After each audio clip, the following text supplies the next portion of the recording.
All right, good morning, everybody. It's 8:30. We'll call this morning's meeting to order.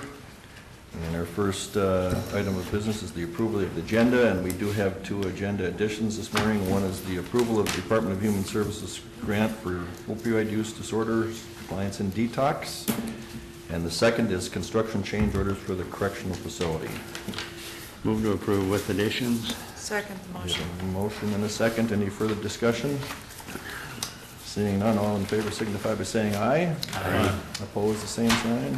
Motion carries. Do we have citizens to be heard this morning? Any citizens to be heard on items not on the agenda? We just have smiling faces in the audience. All right, we'll move on then to approval of bills and vouchers. So move. Second. We have a motion and a second. Discussion? Seeing none, all in favor signify by saying aye. Aye. Opposed, the same sign. Motion carried. The minutes from August 22nd and September 5th. Move to Motion. approve. I'll second the motion. We have a motion and a second. All in favor signify by saying aye. Aye. Opposed, the same sign. Motion carried. We'll move into our 8:35 item, and that is the budget update and approval of resolution for preliminary budget. Mr. Berg and Lori. Good morning. Bring in a big book. Well,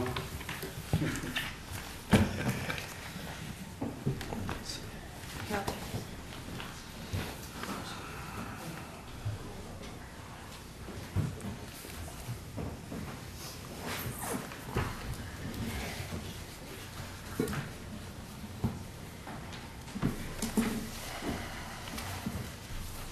Thank you.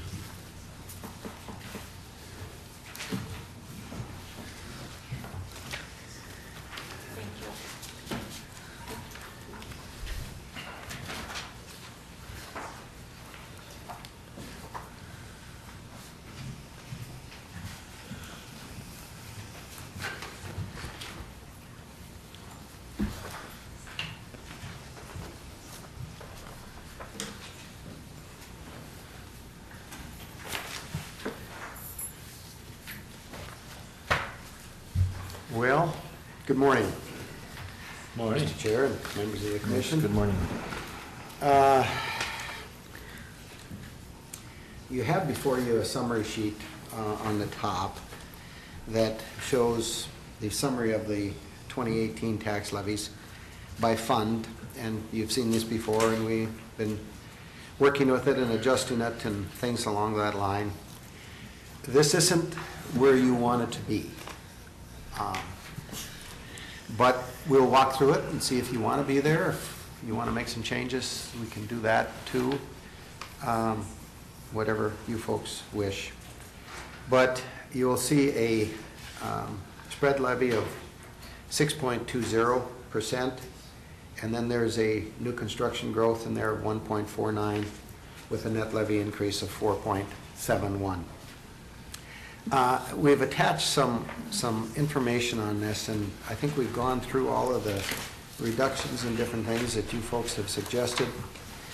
And this is something Lori has put together with this spread levy, where it's at. The next page is an example of the, well, it's valuations. It happens to be the city of Moorhead that you printed out. But if you look at that, and she's used different examples, $150,000 property value. I would be easiest to say home, because that's what most people identify with.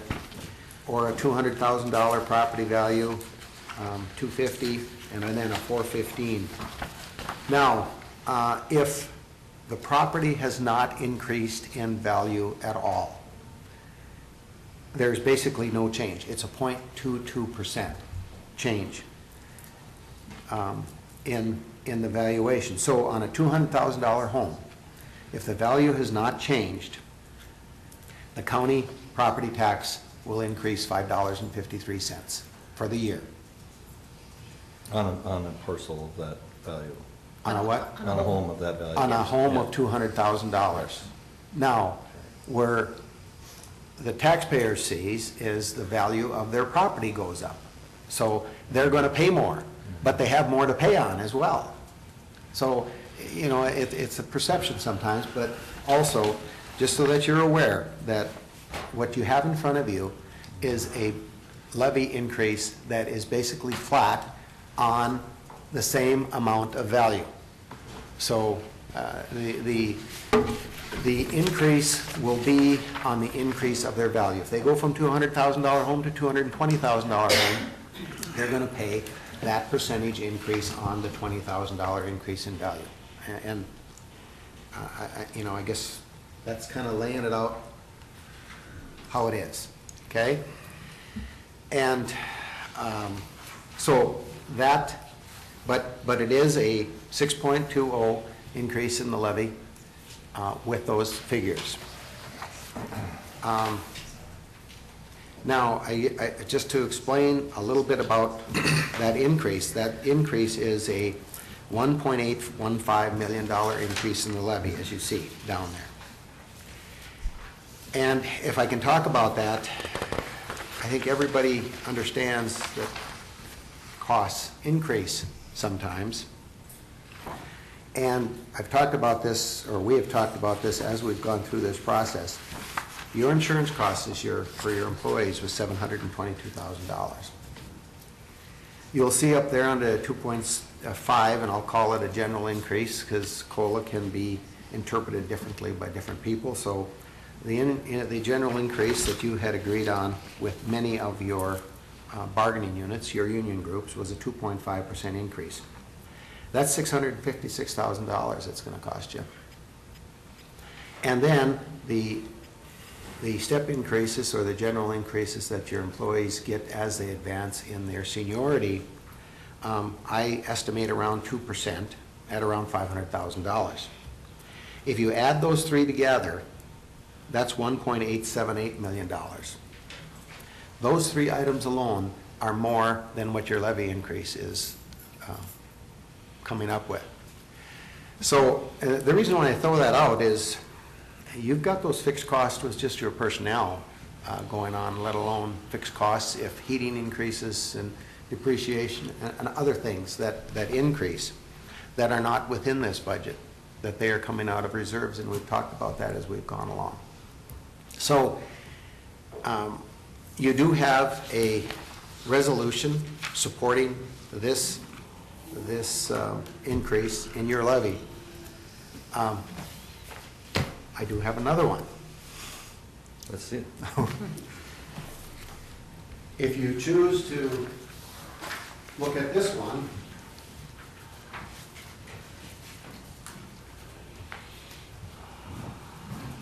Thank you.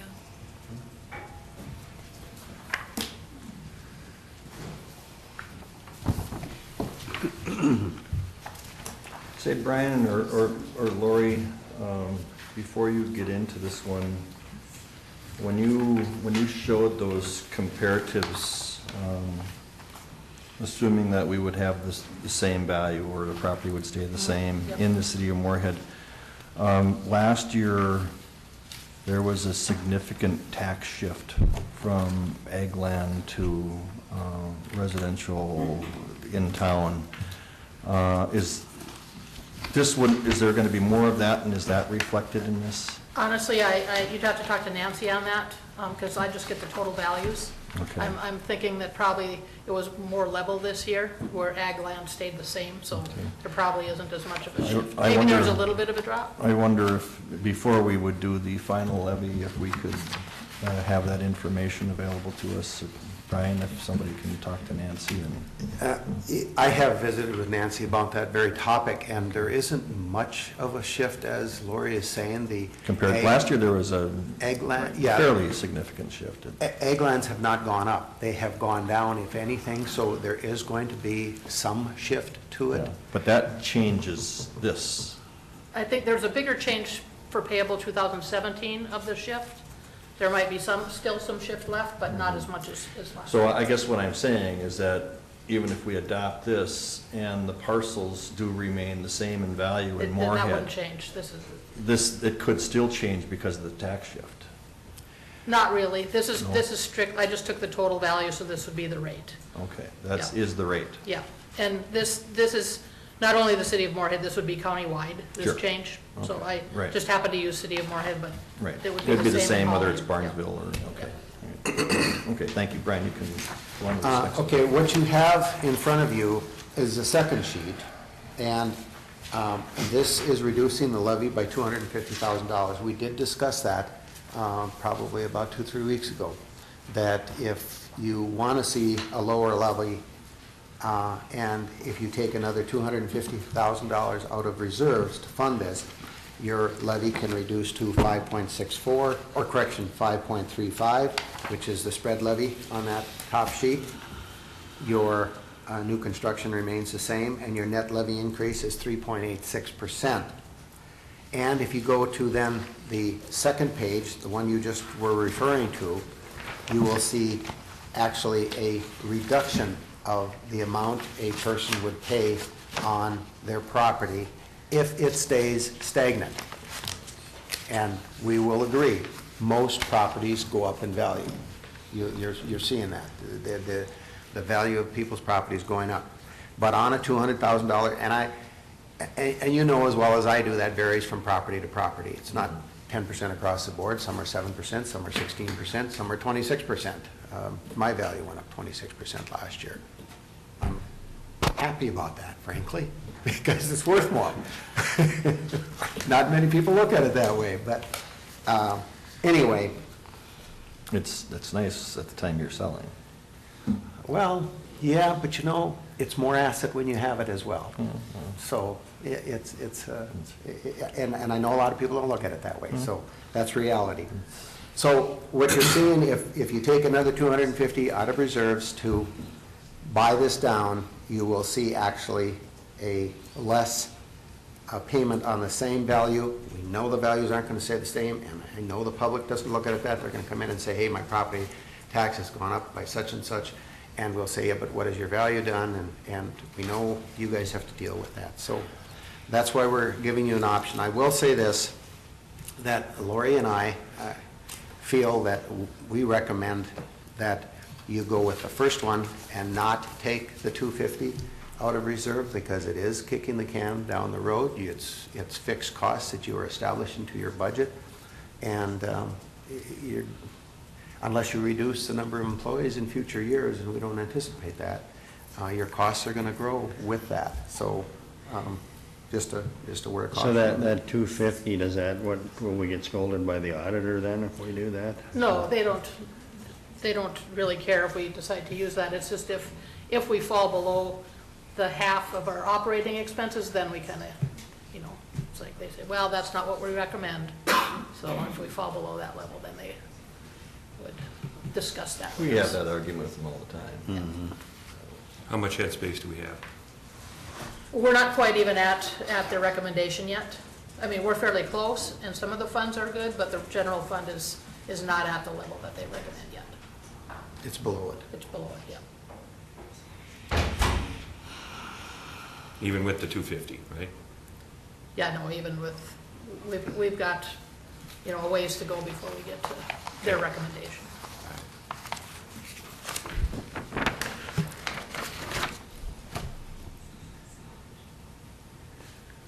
So what we have, Mr. Chair, is two resolutions, one for the first one and one for the second one. We're only asking for your consideration on one of them. So, Just Make a motion. have a comment. I think this is, out of the only handful of budget cycles I've been through, I think this has been a challenging one, specifically because of our new building projects and the mandated employees that will come with that. And so I think, I'm not going to say right quite yet which one I am endorsing. However, I think it would be naive of us to think that we would build two large buildings and have increased staffing costs and not have it come with a premium. I think that's, we made that decision, so I think we kind of have to live with that. I think that we've been creative in limiting areas and taking revenues and adding it, and sometimes I do get a little concerned about taking too much out of the revenues to add it into this. You know, I think maybe going forward in the next year, if it means buying new vehicles 1 year later, I mean, that's the kind of can that I would prefer kicking down, I guess, and so I think we're in a hard position here.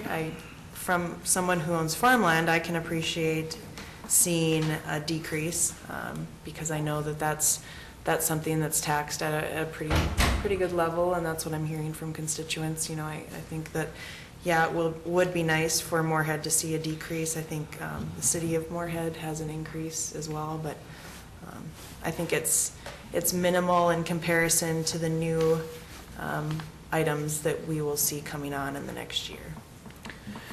So, what this means is a $415,000 house in Moorhead, if the value doesn't go up, their county taxes they'd pay next year would be basically $1 more a Right. month.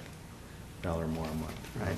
So, yeah, so, Where is that house that doesn't go up in value?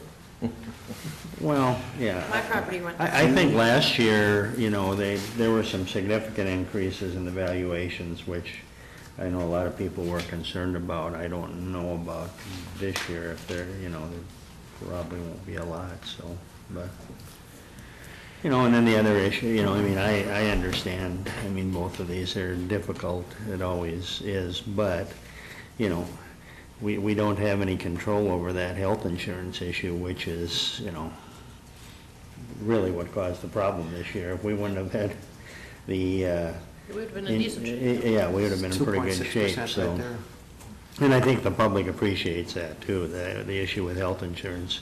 Everybody is dealing with it, you know, every business, every individual, you know, so every government entity, so.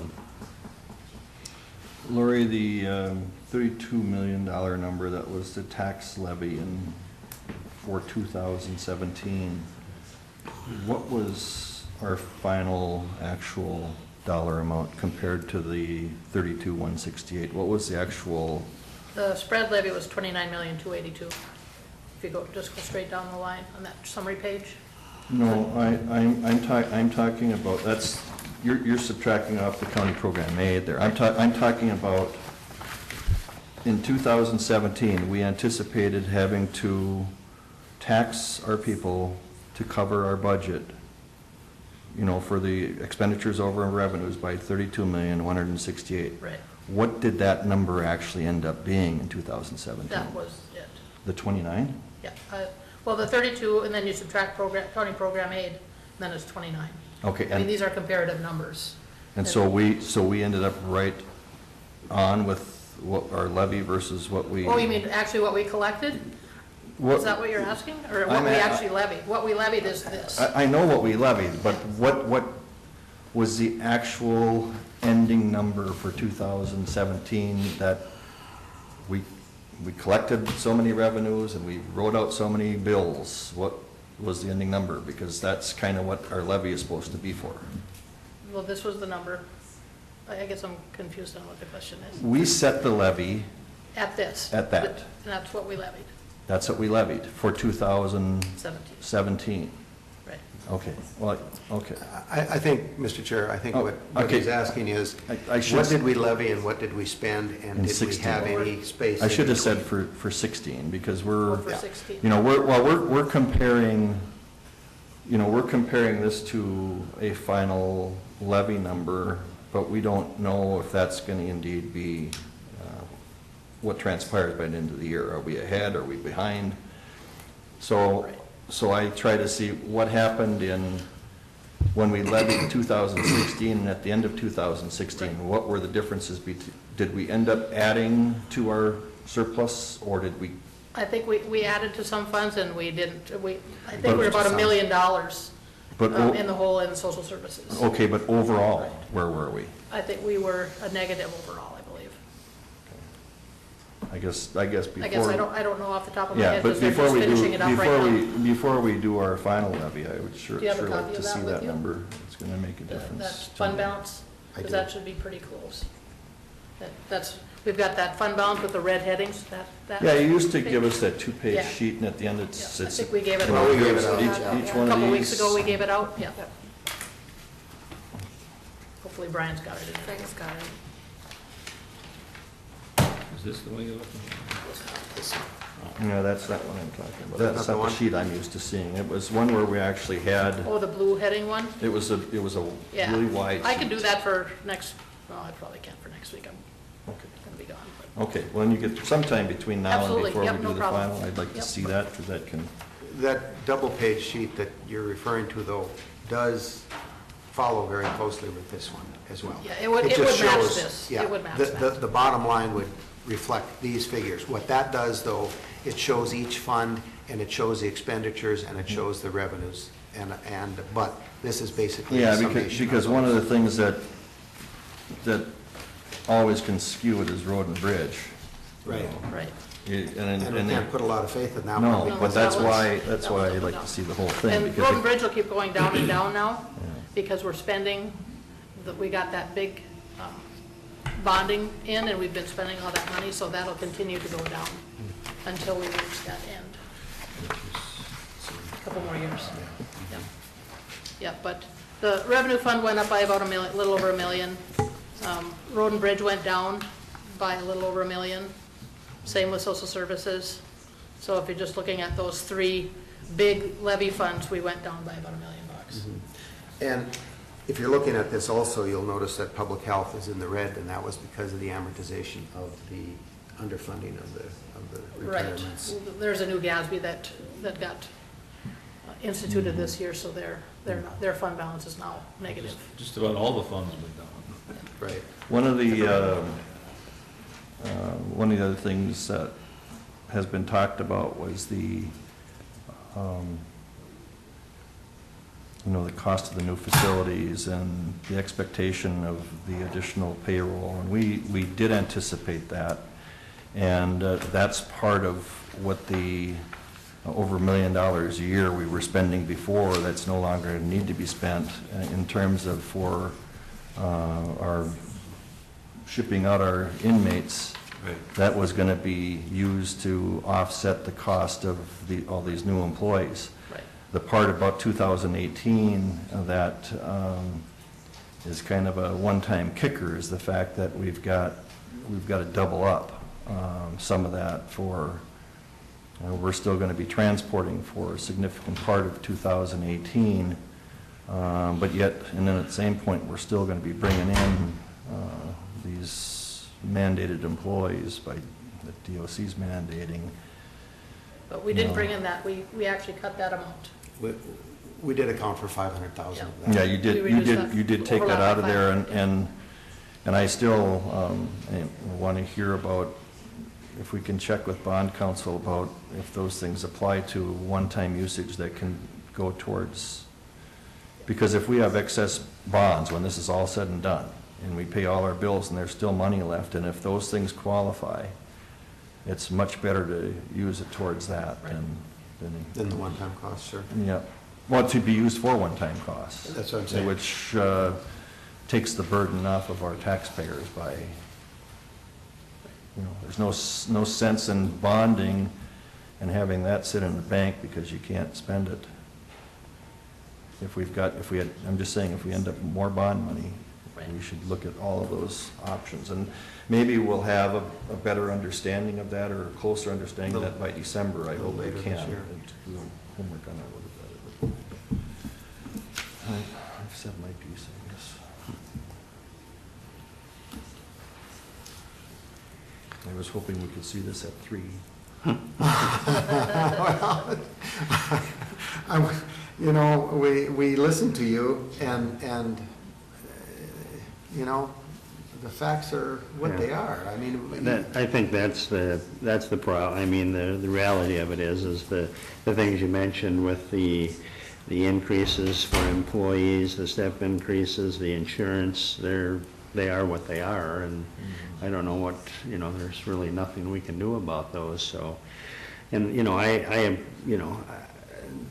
I appreciate this issue of kicking the can down the road. That's why the federal government's in the trouble they are. They've been doing that for the last 50 years. And so you can name all kinds of issues that, if they would have dealt with it 50 years ago or over the last 50 years, we wouldn't be in the situation we're in. So, I don't think we want to do that. I mean, it's always better if we can go down, but, you know, if the reality is that there's $1 or less a month increase for most people on their county taxes to deal with the health insurance, and, you know, and we want to maintain the quality of our employees also, so we don't want to start losing employees because we're not competitive, you know, but the day may come in the not too distant future, if this continues, where we'll have to look at decreasing staffing levels too, you know, to deal with some of these things, so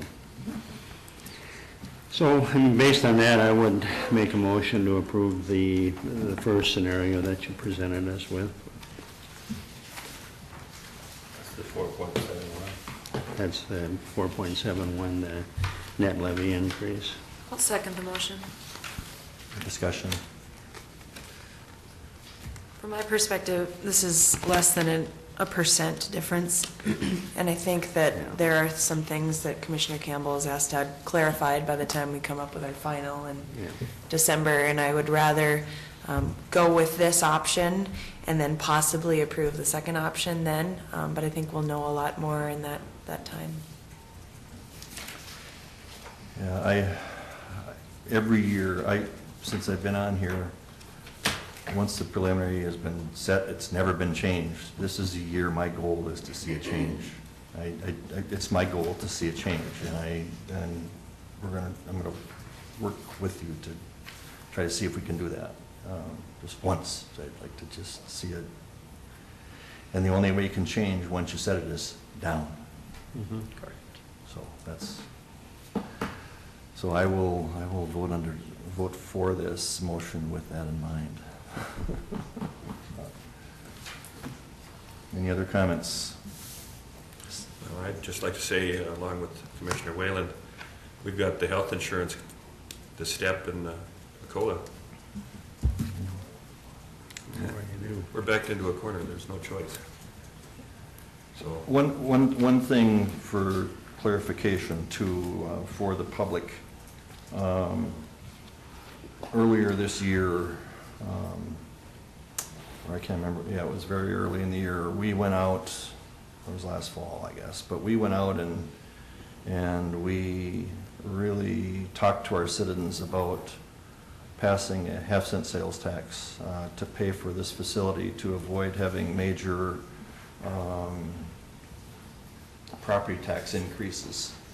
And you know, I just want to say to the taxpayers, we talked about that, we've done everything that we can for the 2018 budget to not let that happen, and none of these increases are a result of these projects that are going on. I think it's very important for the public to know that. Mr. Berg, you've indicated clearly the three major components of this increase. And I didn't hear you mention once about these projects being a part of the cost for this increase, and I think the public needs to be aware of that, because we went out kind of making a promise to them that we would do everything we can to avoid that. So I just want to put that out there for the record. Any other comments or questions on the motion? Seeing none, all in favor signify by saying aye. Aye. Opposed, the same. That motion carries unanimously for the record. Thank you, Mr. Bird and Lori. Brian, did you look like you had an additional comment? No, I was just going to thank you for your consideration on this. This is a very difficult decision for you guys. I know that because you sit between the citizen and the government entity that the citizens ask for services of. And just from a common sense approach, you don't have to be a rocket scientist out there to look around and see what's happening. What's happening with this opioid addiction that we have in this country right now? You're seeing it in every corner. You're seeing suicides at a higher rate. And they're looking at times, they say, what are you doing about it? What are you doing about it? And I think you're going to hear something from Kathy McKay, the Director of Public Health this morning, what they're trying to do with it. But our juvenile facility is full. Our jail is full. Our home placements is going through the roof. Public is I don't know what our society is doing, and it's putting the pressure on you folks. And I think people need to understand that you're put in a difficult position. They want you to provide the service, but they don't sometimes want to pay those prices to do that. And that puts you in an awkward position. So thank you for the consideration on that. That's why we get paid the big bucks. That's why you get paid the big bucks.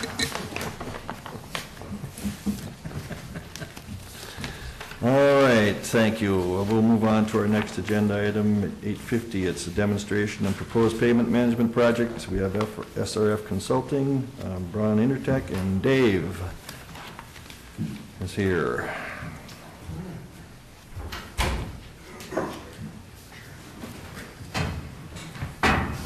Also, we've got a printout of our PowerPoint.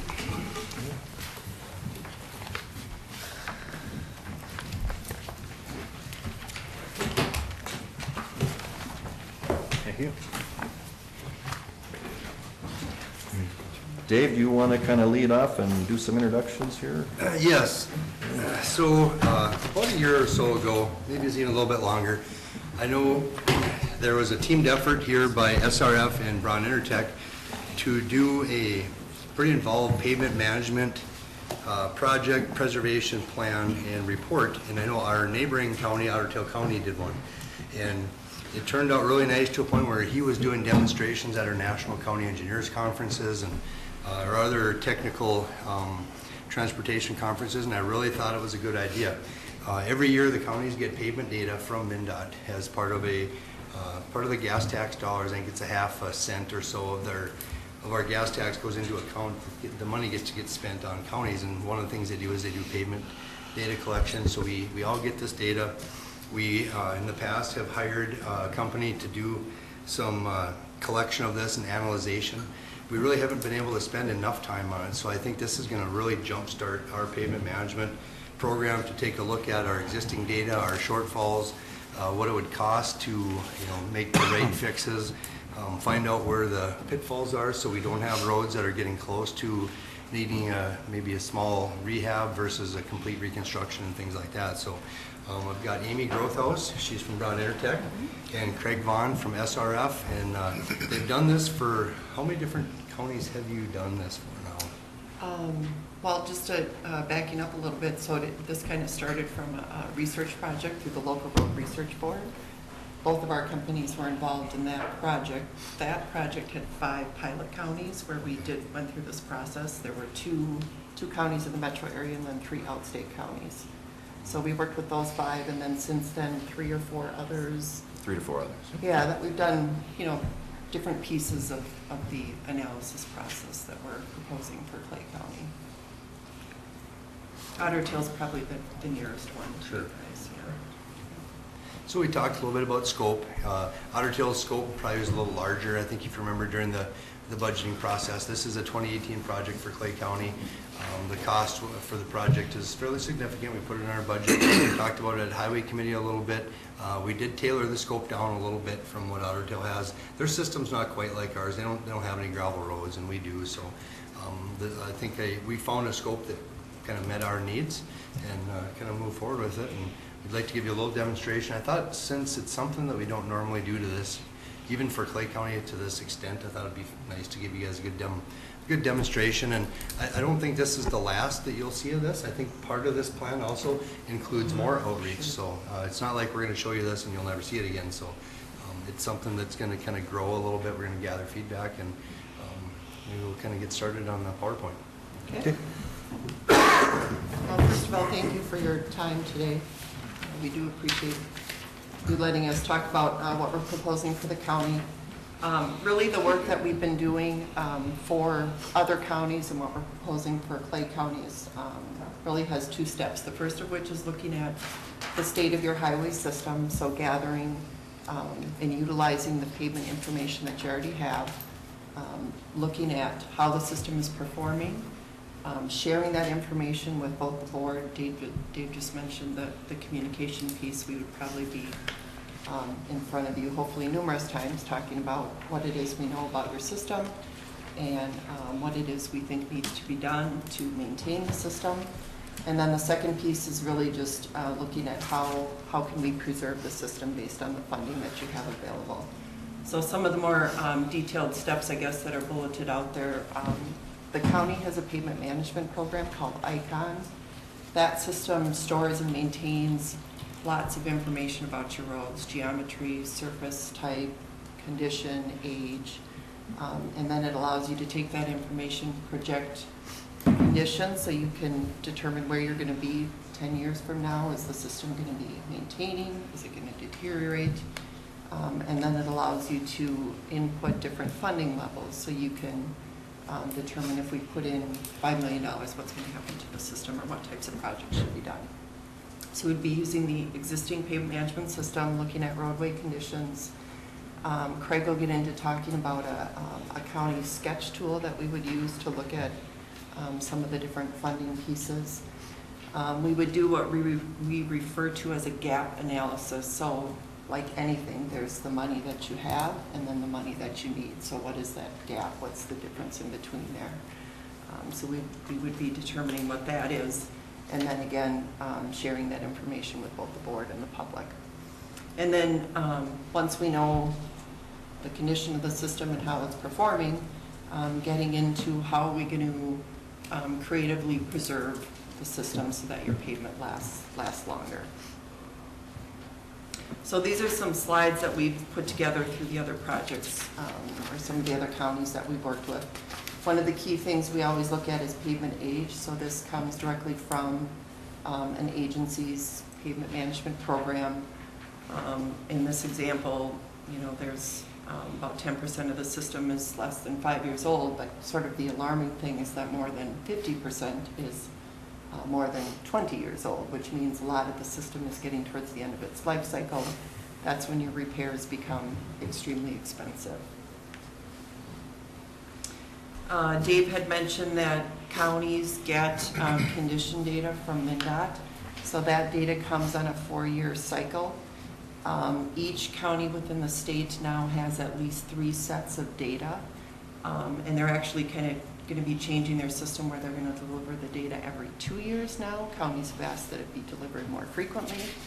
But this kind of shows the trend in what's happening with this particular network. So green is your very good pavements, and then fair are your, or yellow are the fair ones, and then we've got some in the poor, the pink condition. So what's happening over time is we're essentially losing ground. Those good pavements are sliding into the fair or poor ranges, which means the repairs that have to be done to them are more expensive than the ones that are in the good range. So what we would be looking at is how do we preserve the system? We want to take a proactive approach. Pavements and roadways are typically the largest investment or asset that an agency has, so we want to work on protecting those assets and then extending the overall life of the pavements. So the ways in which that we would do that are looking at different preservation techniques. A lot of times people think, well, it makes sense to fix your worst roads. Well, not necessarily. What you want to do is keep the good roads in good condition and then kind of try and click away at those poor condition roads as you can. So it really pays to keep roads in good condition. That's when your pavement repair options are less expensive. And then we would also be looking at the life cycle of the roads. So this is a kind of a busy graphic. On the vertical scale there is pavement condition. Pavements are typically rated on a 0 to 100 scale. Horizontal is pavement age. And what this is showing is the expected life of a pavement. So the red line is essentially what a pavement is designed for, roughly 25 years.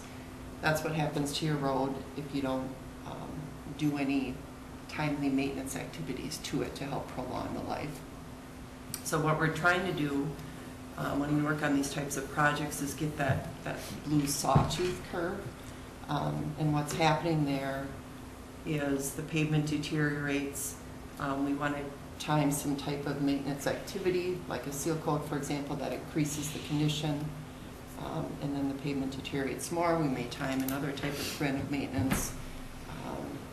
As it gets down into this purple range here, that's when that's kind of your mid-range repairs that become a little bit more expensive, might be like an overlay or a mill and overlay. Those will raise the condition up again, and then we go through that cycle of preventive maintenance again. So really what we're trying to achieve is extending the life from the 25 years to maybe 60 or 70, depending on. So are you saying if you do a seal coat or an overlay or a mill and overlay, that typically brings it back up to a like new condition, according to what your graph shows? A seal coat or like a fog seal, typically what you're sealing the cracks, so that typically raises the condition maybe 5 points or something like that. Okay, that's where you see this. Yeah, when you do an overlay, you do have a new surface, so if you were to go out and reevaluate it, it would have a score of 100, so it brings it up to 100. But what we know is that, the underlying conditions are not brand new, so it would deteriorate at a faster rate than if we completely reconstructed it. So The curve would be a little bit steeper, yeah. These paved roads that we're looking at, it's just county roads, doesn't include Highway 10, or does that include? We're only Is it all our analyzing- paved roads in the county, or just the county paved roads? Correct. Yeah, county state aid highways and county roads. We're just looking at our system, I think, if that's what you're asking. Yeah, it's not highway, it doesn't include highway. Well, No. yeah, it's not considering US highways. Correct. No, I'm not doing anyone else's system. Very good. Just the roads that the county is responsible for, Very good. paying the funds to maintain Okay, them. thank you. Yeah. And I think, how Yes, how yes, large we have is- another question here. Oh, sure. A couple pages back, you had some pie Yeah. charts that showed the analysis of the, it said sample or example only. Was that specific to Clay County, or was that just a generic example of what an analysis would look like? Generic, I think this happened to be Otter Tail County. Okay. Although I will say this is pretty typical, because what's happening is agencies have less dollars, and the pavements are getting older and conditions are Okay. worsening. So Right. pretty typical of what you might see. All I right. think the trend will be the same with Clay County. And then the other thing I wanted to kind of point on with this graph here is the longer you wait as that pavement ages and starts going down the curve, as you make your fix, you're not going to get to the right.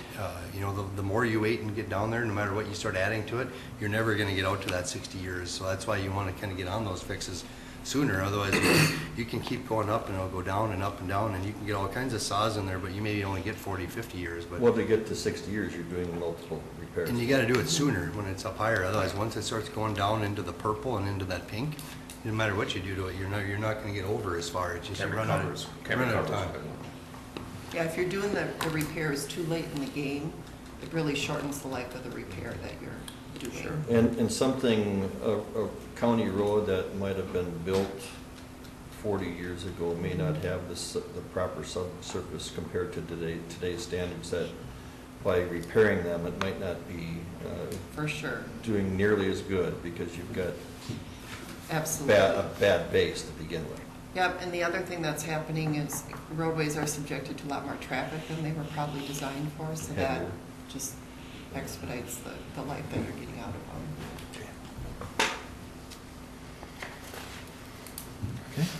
Okay. So this is where I'll jump in as well here on this piece. So as Amy mentioned early on, there's another component to this, which is the county sketch tool, we call it. And what we're doing here is we're dovetailing together our understanding, or what we will get to with an understanding regarding how you've been spending your funds over on a historical basis, in addition to what types of revenues you do have coming into the county. And then cross-referencing that against the current condition, so we can see how those funds have currently, what state of the highway, what current state of the what current state the system's in, and how those dollars have brought you up to that point. And then what we'll look at is to say, okay, projecting out into the future, what do we anticipate the system looking like into the future with that current understanding of funds that you have available to you? We'll run a revenue forecast projection that'll look out into the future. So it's a revenue and roadway needs comparison tool. We'll analyze, as I mentioned, that current and future road needs, and then also look at your future and current revenues. So it gives you that built-in flexibility. It's a tool that we'll develop that's customized specifically for Clay County. We'll turn it over to Dave and Eric, and it'll allow them to kind of run those analysis of a number of different strategies that I'll outline here in a minute as well. And I've got a couple of graphics of what it looks like. With respect to the data inputs that go into it, the county revenue sources, local, state, and federal funds, county road system characteristics, how many miles of paved or gravel road do we have. If we want to look at bridges, culverts, and railroad crossings, we can include that in this process as well, because oftentimes your bridges and culverts are also something that you want to be very mindful of on how the maintenance of those assets are are being taken care of.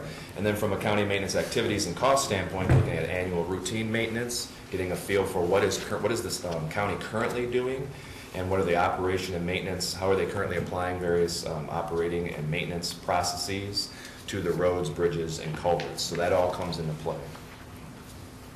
The graphics that are shown here on the next page are just a feel for, just a little snippet or snapshot, and as part of something that Amy mentioned as well is throughout the preservation plan development process, we'll be working with you in a number of workshops where we'll actually work through the county sketch tool, we'll work through the ICON database outputs that we're receiving, and we'll walk you through this step by step.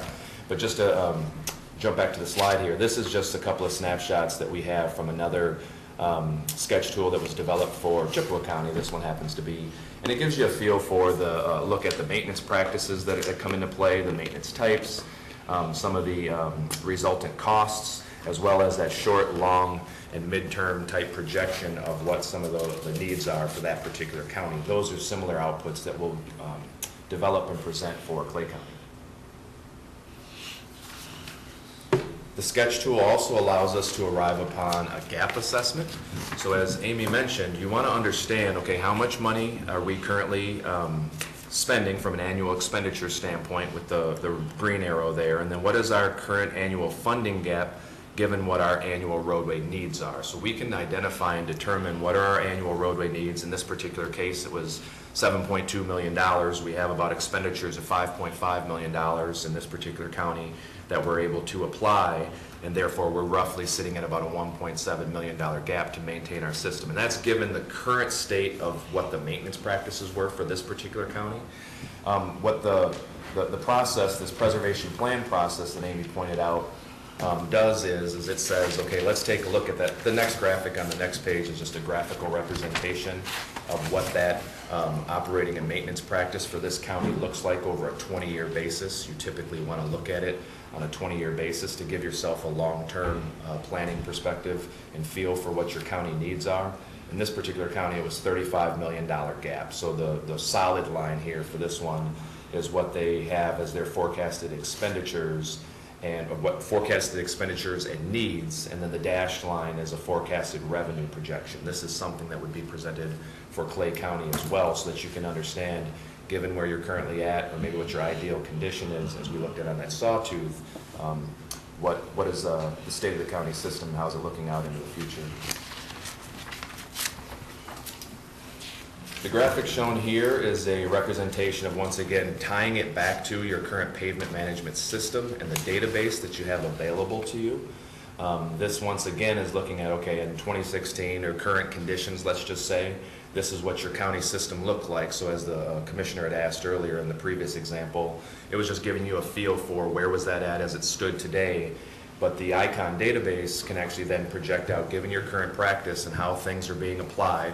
I've kind of run through a revenue projection on the previous slides to give you a feel for just understanding what that gap was. Amy and her team will be able to use the ICON database to understand, and this is just a 10-year projection, kind of a midterm look on that long-term planning horizon I pointed out. How would the system transition over time, given the funds that we now have, that we understand we have available to us, and applying that over 10 years, what would the system look like in 10 years? And you can see in this particular example, in this county, it was demonstrating that the good amount of pavements would move from roughly 40-some-odd%, sorry, I apologize, I think it's 41%, down to 4%. So it just kind of gives you a feel for something needs to be done. And I'll also offer, and I'm going to probably preface a couple of my slides here, that's not necessarily saying you need more money to be applied either. You might need to simply change the way in which you're applying preservation strategies. And that kind of gets back to the chair's point about, well, you could apply a strategy much earlier or more often at a cheaper fix in order to try and get the pavement life to last a little longer and try to stay ahead of the game as best as possible. So it's a balancing act. And I'll demonstrate that here in a moment with the County Preservation Action Plan. Okay, I know it's a lot of information that we're throwing at you, but I want to give you a high-level overview just to say it. So with all that said, that's the state of the county highway system from a revenue standpoint and from a condition standpoint. And then tying those two things together with how does it sit today and where do we see it into the future if we kept all things the same on how things are currently being done. The next step, or the second aspect of the preservation planning process, is to look at preservation action plan. What could be done or what should be done? What would we recommend to make modifications and improve upon what we are doing today? You could look at a tiered roadway maintenance system. I'll highlight that one here in a moment. You could look at interjurisdictional transfers if it's something that you either had or had not done in the past, but it's not necessarily something that has to be done. It's just a tool in the toolbox. Revenue enhancements are another tool in that toolbox. But project prioritization and prioritizing projects a little bit differently from how they currently are today from a costing standpoint so that you can maximize or more efficiently use the revenues you have and target the right pavements, maybe tied together with a tiered roadway maintenance system. That's what we're really seeing a lot of counties doing as an output of the preservation action plan. And then documenting it all with a county preservation plan for Dave and his staff to utilize as they move forward into the future.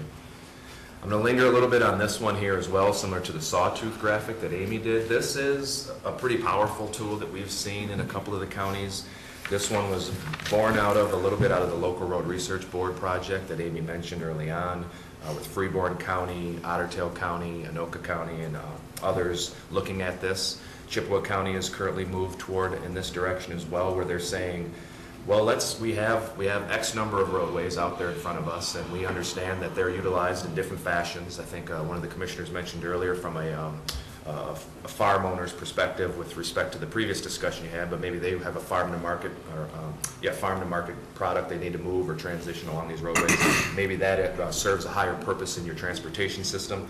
We'll work through that and tier these roadways that you have oftentimes based on average daily traffic volume, potential freight routes, or even just an understanding of maybe age, pavement age, where maybe those older pavements, as the chair mentioned as well, maybe those are moved down to a lower tier because of the fact that it's likely going to take a much more expensive fix to improve that roadway. So you kind of need to understand where in the transportation system and how should we prioritize these.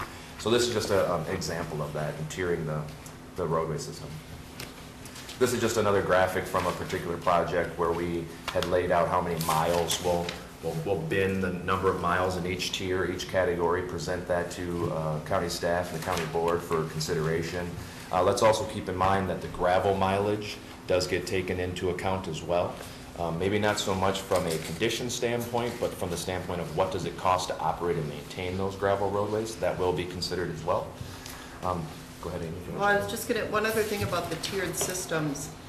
So what agencies are doing is, they might be realizing that they don't have enough funds to keep the entire system at, let's say, an average condition score of 75. So when they tier it, they're setting different condition goals for each of the tiers. So they might say, our tier A or platinum tier, whatever you want to call it, those have to be kept at a 75. Tier 2 is a 60 or whatever. So they're setting different condition goals for the different tiers. Correct. And it's a decision we need to make is try to understand, well, what are we willing to accept given the money we have available to apply to the overall roadway system? And then what is our community willing to accept from a condition standpoint on each of these roadways? What are their expectations? That's oftentimes part of the process. At what point do you consider potential economic development into these scenarios? You mean in terms of adding additional miles to the system? Well, it's either that or as time grows, we see growth in certain parts of the county, and maybe some of our not so much trafficked roads could see a lot more traffic. Sure. If they were in a condition, for example, other than gravel. So At what point do you look at that and consider that? Sure. We have areas in our county that are growing significantly, and so how do we incorporate that? Because that's, again, certainly has to deal with your ADTs. That's part of that, but like we have in our metropolitan areas, we're shopping, there's things that happen where all of a sudden traffic changes. Just an example of something just minor that happened was the toll was taken off of a bridge on 12th and 15th Avenue North, creating an incredibly new amount of traffic that flows on the north side. And it goes down now, and it goes right over to County Road 34.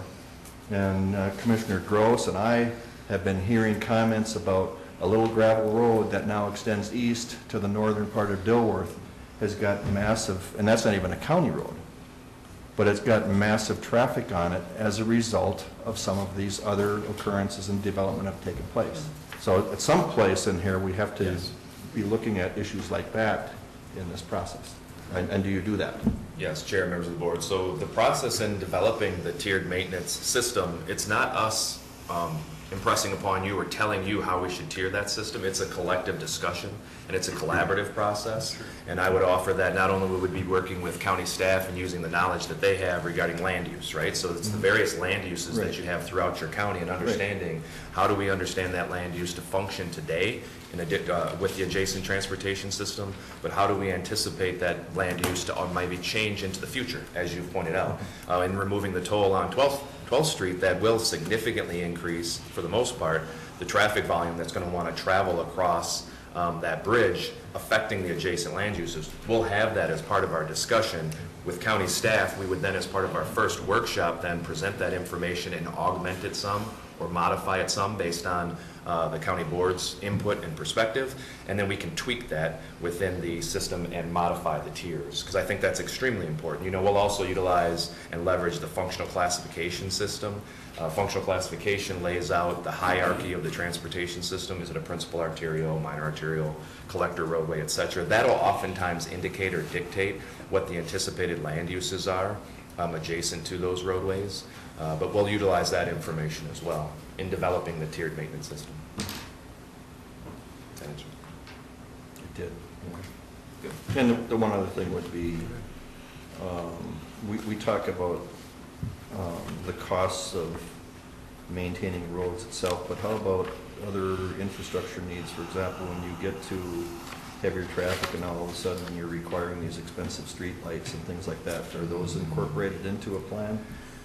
They are not incorporated into this roadway preservation plan. Those are assets. Those are transportation assets. Signing would be another one, reflectivity, et cetera, things like that. But when you're dealing with spending your money, they are. It's part of the overall. So if I could, I can comment on that piece too from the sketch tool. So if you remember going back to that sketch tool, I'm talking about the data inputs. So I have another one on my laptop here for a later discussion this afternoon, but we do take into account in looking at what is spent on roads and bridges to operate and maintain those components. But we'll also typically talk with Dave and his staff about what are we spending on mowing, what are we spending on salaries, what are we spending on plowing, things like that, street lights, otherwise. Now, we're going to understand what those dollars are, but we're likely going to shave those costs off of what is being applied to roads. So we understand and consider it from that standpoint, because we know that those aren't dollars that we can put toward actual preservation of the roadway itself. So if maybe that kind of answers your question or gets at it, we do consider it. Okay. Yep, we do. It's because you wouldn't want to double count or include that as part of a revenue stream that you're able to apply to preserving the roadway, because you can't. You need to make sure to have the street lights and signing, et cetera. Thank you. The graphic that was shown here was just a representation of Otter Tail County's tiered roadway maintenance system, and they've been applying this practice for the past 2 years, and we are actually currently in the process of going to augment their tiered maintenance strategy to better align with how their system's currently performing. The graphic shown here is just a representation. If you remember the previous one I presented that looked very similar to this, so this is a comparison now of demonstrating how did this preservation action plan, or how did this one strategy affect that gap that we previously saw. If you remember, it was roughly $35 million on the previous one. Applying a tiered maintenance system in this particular county reduced the gap from $35 million to $18 million. Didn't reduce it to zero, we're not at a null-sum game, but at the same rate, we have reduced it by about $18 million. 17, actually, this is roughly $18 million total. The next graphic that I have in here is just a sample, and if you remember on the preservation action strategies, there were a number of things that were included, which was a tiered maintenance system, maybe looking at additional revenue opportunities, jurisdictional transfers, et cetera. I just slipped this one in here just to give you a feel. I believe the county currently has a wheelage tax in place. You're getting roughly somewhere on the order of $450,000 to $500,000. That was an estimate from 2013. Local option sales tax is put on here, I understand. That's already in place for another purpose. And then bonding, bonding is a strategy from a revenue perspective that we look at. And so we have the opportunity, once we have the sketch tool developed and set up, coupled together with the ICON database and software, to test various revenue strategies and what effect that would have on the types of projects we're able to implement and how far we can either stretch the dollars or reduce that gap. Yeah, we've done the bonding before, and that's worked for us, but, okay. Good. Yeah, we can test that for you again, once again, coupled together maybe with a tiered maintenance strategy to see how those two things combined together would impact the system or how far you can stretch the dollars. Going back to that slide, that local option 1/2 cent sales tax, where did that figure come from? So that value is just pulled from, it's a 2015 estimate for what Clay County could have achieved at that time. That was the most recent data that I had available from the Association of Minnesota Counties. It was just a number that was an estimate from a number of years ago. Yeah, I might suggest that you And we'll have to pull. compare that to what the Minnesota Department of Revenue might suggest. Correct, yes, and we'll have to pull the 16 data. They're slightly different. Yeah, yes, understood. And just a case in point too. They're is like at least $500,000. $500,000 off, okay. Rounding. And Otter County is seeing something similar too in their particular case. They recently had instituted a 1/2 cent sales tax. In their county, they had applied it to transportation or roads for that one. And they saw something very similar. Their estimate was $3 or $4 million, somewhere on the order of that. Might be off there. They've got a much larger system and different recreational activities, but they've seen something similar too, where the actual dollars coming in are less than what the projection was. And so that's also the process that Amy and I'll be working through with Rick and his staff, is to understand how that impacts their system. I like the way you're around, it's good. As long as it's accurate. Well, I know, right? I should have put 2.1 million. Took it right off. We could have a off the very good website. situation together if we know it. And then one of the last slides I'll offer here before I pass it back on to Amy. And actually, no, you know what, Amy? I'm just going to pass it right back to you on the financial phone. So just a couple more slides here. So this is one of the graphics that we typically produce, again, using the county's payment management system that they already have. And that system will allow us to look at what this is showing. Green is, might be your current level of funding. The blue bars are what we may look at in terms of additional revenue sources. And then we may find that there's still a gap, as Craig was saying, to maintain the system. So that's one of the things that the payment management program will tell us. So one of the other outputs from the system then is, with the funding that we have, what projects should be done. And again, back to that sawtooth curve, these are the projects that the system recommends be done. You know, it's doing the right project at the right time, not delaying it where it's going to shorten the life of the treatment. So this is just a map of recommended preservation projects that was developed for Otter Tail County. Some resurfacing projects, which would be more like your overlay or mill and overlay, maybe your recycling type projects.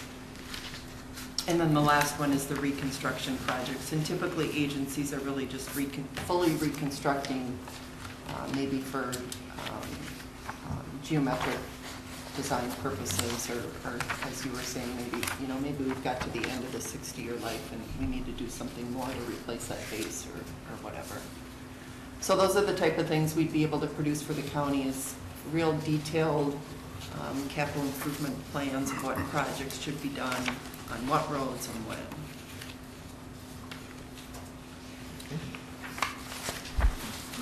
Other questions?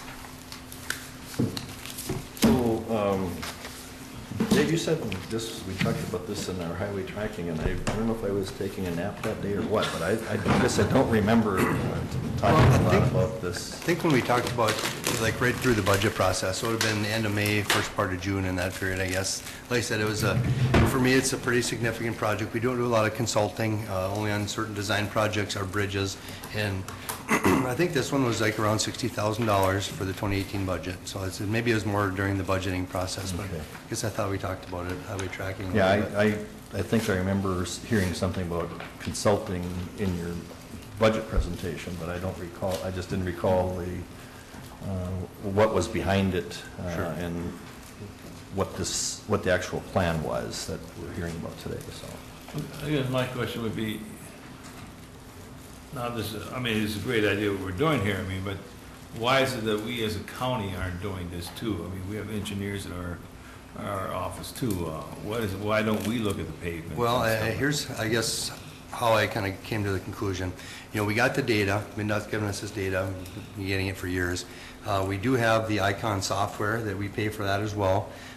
It takes a lot of time. You know, the previous assistant engineer came to us from MnDOT, and he had pavement management experience, and it just seemed, and he just never had time to get to it. All the construction and, you know, it's just, I think there's just a lot of things going on right now, and I didn't feel like we were analyzing this stuff appropriately. And every year we do our 5-year construction plan, and those are pretty important. We're starting to get more feedback from the local residents in the county, and I think we owe it to them to put the best foot forward. And I felt like this was a good way to do that, and make sure we're going in the right direction based on data, based on more things than just someone's area that they, you know, not someone being myself, you know, if I feel we need to go to Holly, or if I feel we need to go down to Barnesville, or out by the gravel pits out by Rolag, I feel like we need a little bit more than, a little more to back up the direction that we're going, spending these dollars. In addition to this, you know, I feel like we're at a crucial point. I think our roadway system is average to good. I don't know that it's great, but I hate to see things going backwards any quicker than they are right now. So after seeing the demonstration, I just thought this was a good way to get some assistance in a fairly technical area. You know, the pavement data, and I don't know if Eric, if you want to step in or not, but that pavement management stuff it's pretty technical. We don't work with it very often, and we're expending dollars on it that I didn't feel we were quite getting the right bang for our buck. In addition to that, now we're going to be getting our pavement data every 2 years. That's right. Yep. But I look at, we already got a 5-year plan, and we got already a bunch of projects that aren't even in the 5-year plan, you know, and now we're gonna do this here, is that, oh, you gotta throw some more stuff out of your 5-year plan, because we got this pavement data here that we need to get updated, you know. At least I feel like it's going to ensure that we're going in the right direction, based on, first and foremost, based on pavement data, Yeah. which doesn't lie, and it doesn't, there's no, I mean, I agree with the pavement, and we gotta keep that up to date, you know, but is it gonna throw out some of our gravel projects out of it? I mean, gravel road projects out of our 5-year no, plan? go right ahead. I'll just try to offer a comment too, and this is by no means that I think understood. Oftentimes, the counties, various counties we work with are doing a fantastic job, and Dave and his staff are doing a very good job to tackle as many of the projects as they can with the information they have in front of us. And you just mentioned the 5-year plan that's in place as well, Commissioner. One thing that we feel as though this offers or provides value in is not only the education process that we'll hopefully bring to the table and giving them a set of sustainable tools that they can use moving forward. This isn't something where we necessarily need to be involved. We're trying to just maybe help organize the effort, give them some information that we've learned based on other experiences with other counties just the same, and then share that with Dave and his staff, and also give them a set of tools that maybe they don't have available to them right now that they'll be able to use moving forward. But beyond that, also taking a broader look or a longer look, maybe a wider view on a 20-year basis. I think maybe then what you can understand is right-sizing that 5-year approach in 5-year increments. I mean, you can look at that 5 years and understand, okay, how were we doing things? How could we maybe get more life or stretch our dollar a little bit further, be a little bit more efficient with a couple of tweaks to the dials, and then look at it over a 20-year basis. So that's not necessarily moving other projects out, but understanding too, how many gravel road projects should we do, how many paved projects should we do, and where can we get the most value? I think I want to piggyback on something that Commissioner Gross was talking about, because it is important we have 5 of us here as commissioners who are elected by our people, and we all represent an area of the county. And as we move forward with projects, you could end up in a situation like this, where under a pavement plan, it could indicate that all the money should be spent in one district of the county. And I think you're going to probably find that there's going to be 4 other districts that might not necessarily like that, because we do have to answer to our constituents. I liken it to the ATP, when we get together as counties, groups of counties, no one county gets to have a monopoly on the money that comes in, and no one district should, because and that's why, when we go through this 5-year plan, we make sure that we take into consideration the recommendations of the needs, which roads are in the worst condition, but then also we make sure that every part of our county gets something. I just look at, you guys can do all this preservation plan on paved roads, go by customer complaints. You're gonna find out conditioning of roads. Yep, that's another part of this. There's outreach and there's gathering data, and plus we have our 5-year plan data. We have our township meeting, public input type things. But so we will incorporate that as well into this. Brian? Mr. Chair, if I may, one point that is just a common sense thing that really swayed my discussion when Dave and I were talking about this. And it's that business of preserving the roads. If you mill and overlay at year 18, you probably can save the road. If you wait to year 21, now you've got to do a complete reconstruct. And it might be 400,000 versus $1.5 million. No question. And that's where this kind of analysis and looking forward can really save you some money. And I mean, that's what kind of sold me, is that common sense approach.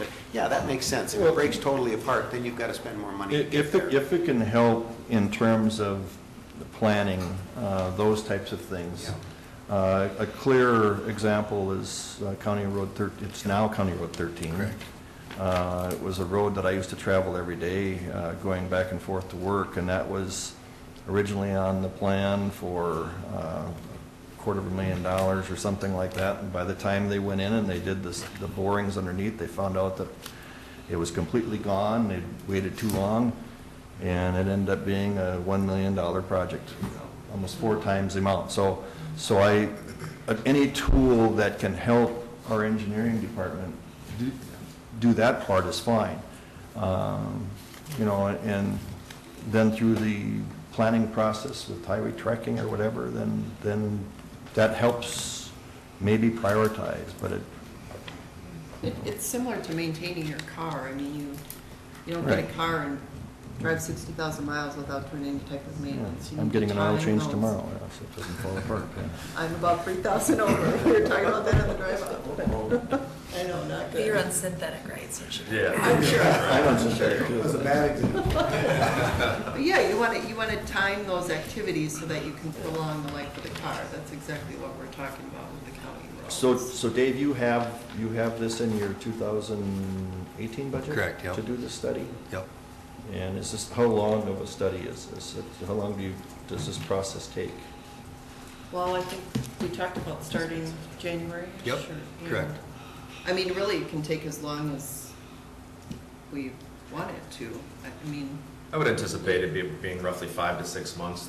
We would like to have we've built in to have 2 county board workshops so that we can kind of roll our shirt sleeves up, present information to you, engage you as part of the process as well. And I think that's an important part of the process, so you guys know how things are progressing and where it's going, as well as getting your input on how you want this to look and feel as we package it together.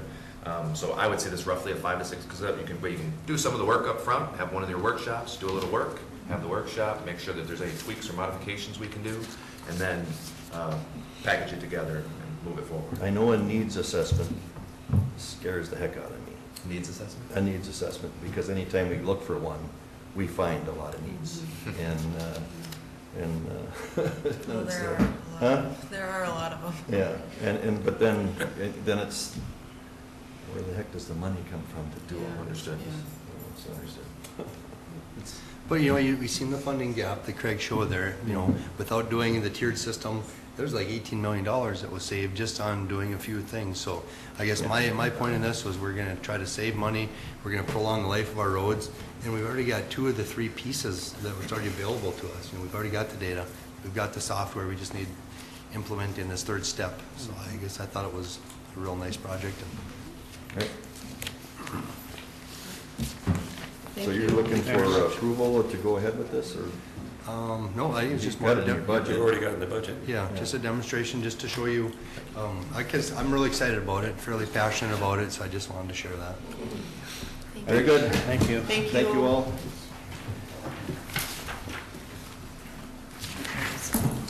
Dave, we have, well, we're down to committee reports, but I have a couple of questions for you based on the AMC committee. Can you hang around for a few minutes? We have this agenda addition. Yeah, we have a couple of agenda additions. We'll move on to our first agenda addition. That's the approval of the Department of Human Services grant for opioids. Kathy, and you brought some help with you.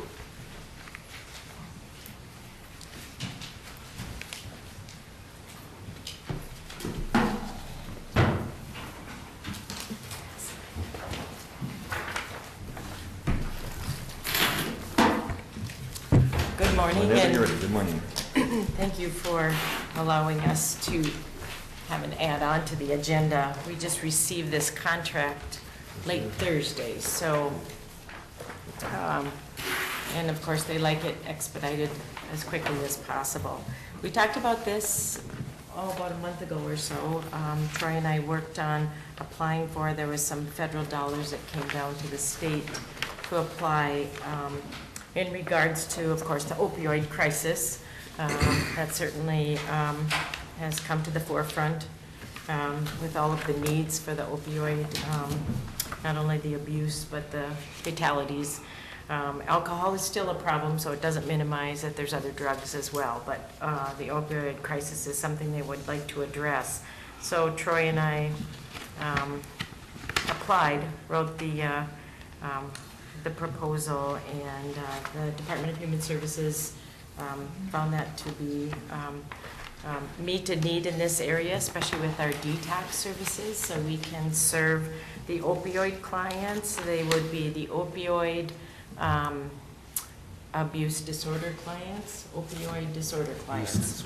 Yeah, and so the funding for that would be to have a care coordinator that could connect them with services in our community. Some of the services that they would require is the medication-assisted treatment. We have a facility in Fargo that can provide that, and they will take Minnesota clients, so we'll be able to connect them with that facility, as well as some long-term treatment facility services. So that grant allows for us to hire a full-time coordinator. As you can see, the first year is, they planned on it starting in August. They had a delay on their end, so it will still go till June of 2018. We were awarded the $156,405 for that first year.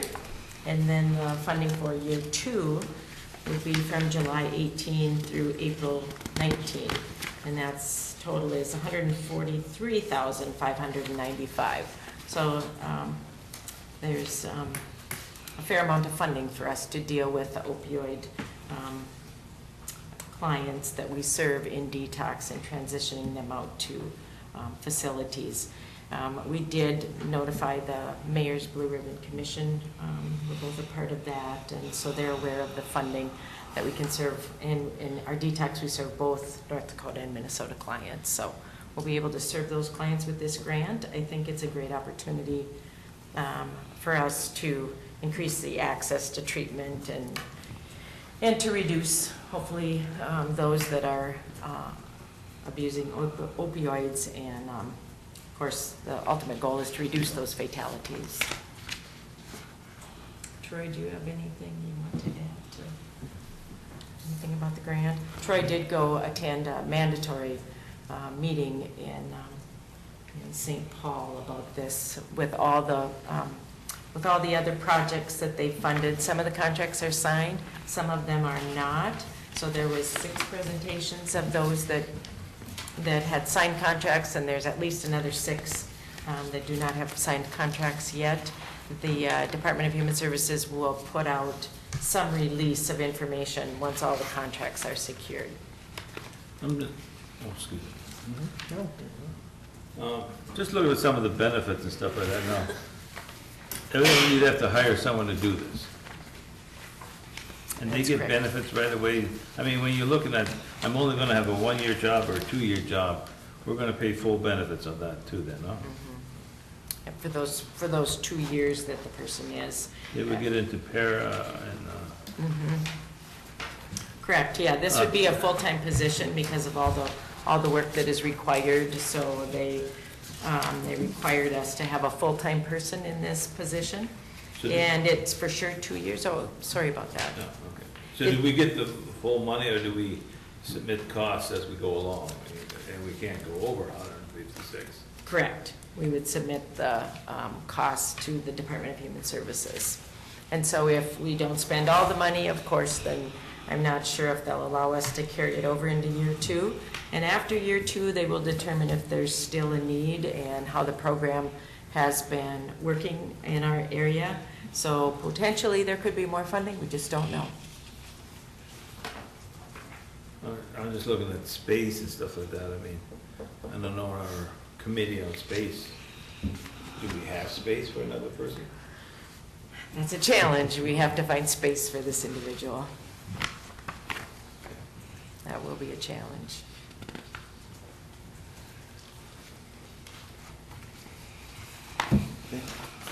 Any questions on the grant itself or the budget justification? No, I mean, it's a good deal and stuff like that. If we can get it going, I'll make a motion, we approve this contract, but. Do we have a motion to approve? Is there a second? Second. Discussion.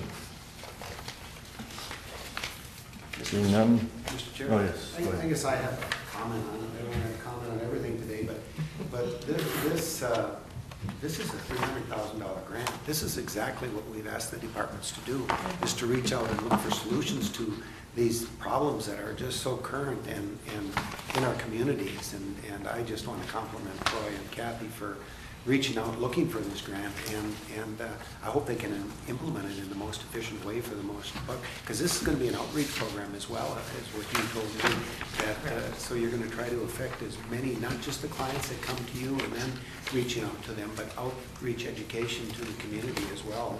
That's a lot of money, $300,000, so I just wanted to make that note. Thank you. Question? Commissioner I Moser. have a clarification on the attachment A on the back. It says that the grant year runs from August 1st to 2017. Is there any way of pushing that back since we're approving it until the middle of September? They will push back the date because it was their delay, it was the Department of Human Services delay. They were still working with the federal government on that.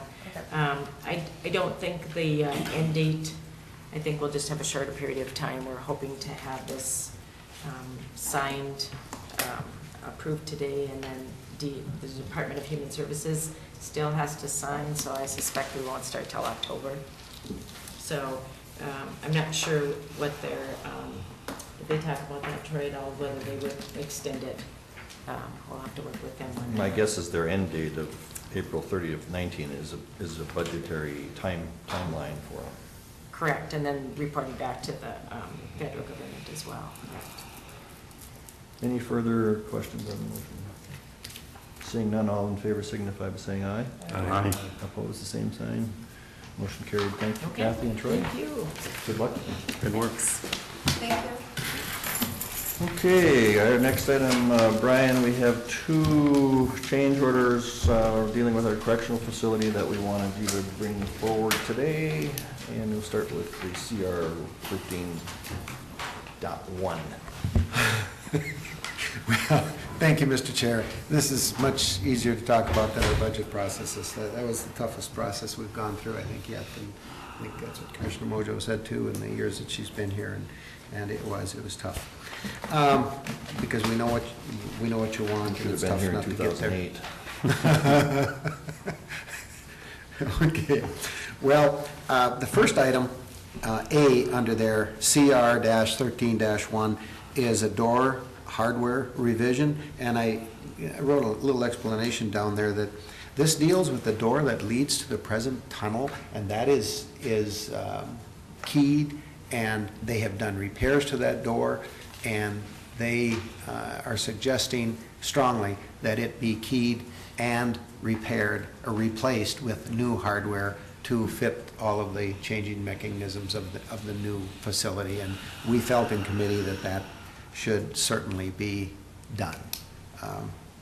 And the second one, it's, and I explained down there too, there's a lot of items that go with this. It's a pretty good price tag, $54,590.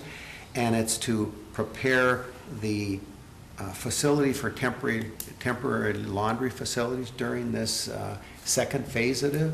Now, just to kind of give you a background a little, and I think you know this, but just to review it for everyone's sake, the jail is being built in 2 stages. The current facility is being left in place while the cell structure is being constructed and the exercise area and things of the new jail. Once that is built, then we can move the prisoners into the new facility.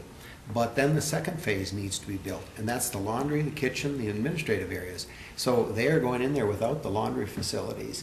And for a year, and Julie's checked into this, there is a lot, I mean, it was like $200,000 to contract out for laundry services because there's a lot of specifications that go along with the water. Has to be at 160 degrees when they wash this clothing because they're going to pass it on to the next person, and Department of Health gets involved in this, and yeah, there you go. You're hitting right on why it is that way. So they have to have a booster. They have to have water heaters in there, and it's a big deal. The drains have to be put in, and they are going to run around 24/7 on this to keep washing all of the bedding and all of the clothing that is changed out. So it's kind of a big deal. So I put a note down here that this is not part of the construction, but it's certainly part of the transition cost. It's part of the cost to do business on that, and that's $54,000. So they need to have permission to go forward fairly soon on this, and that's why Commissioner Campbell asked that I bring this to you folks today for approval. Do we have phases in the first phase to put this into? We do. They're going to be utilizing I believe the temporary garage, the part of the temporary garage. It's not a temporary garage, it's a evidence garage or something, I think. It is. It's not a temporary garage. It's a garage. It's a permanent garage they're going to use use temporarily for this until. Yes. Then we have to rip this back out again? No, we do not. No. We will continue to use it for the laundry for the Well, facility? The equipment and everything is part of this, that, you know, because we've got the plumbing and stuff that has to go over and under wasn't planned for. Yeah. The equipment isn't part of the 54.5. That's right, And that's coming out of the FF&E, and hopefully we continue to use that someplace else. But no, do you have to rip that out? Absolutely not. It's the floor drains that need to be put in, it's the water access, it's the boosters and the hot water heater, but they don't need to be It'll removed just be afterwards. capped in the garage once it's done. Yeah. You've got 2 options. We either do this or we spend $200,000. No brainer. No, I'm just saying those are the options that are there. My question is, why is this a change order? Why wasn't this in the initial discussion? Well, I guess that's a fair question. Probably the solution, Mr. Chair and Commissioner Mojo, the solution to what we were going to do in the interim, you know, that wasn't taken into consideration. I'm sure there was thoughts as to where you go with it. They didn't know it would be this complicated. That the sanitation of the clothing and the bedding and all that. I personally thought just contract out. And I think that massive. was the assumption of even our staff over there until when they started inquiring about it, they realized the significance of the cost, and Yeah. so then it was brought. Are we presently doing this now, we're watching? Yes, Mr. Chair and Commissioner Gross, we are with the staff that's in there, yes, or with the prisoners that are in there. And this is usually trustees that are doing the work, the prisoners themselves. They're supervised certainly, but they do the work. Okay. No. I'll move to approve A. First of all, run it them separately. Yes, please. Okay, so we have a motion to approve. Second. In the second. Any further discussion on that one? Seeing none, all in favor signify by saying aye. Aye. Opposed, the same sign. Motion carried. And what's your wishes on the temporary laundry? I'll make a motion to approve B. Second. We have a motion in the second. Further discussion? Seeing none, all in favor signify by saying aye. Aye. Opposed, the same.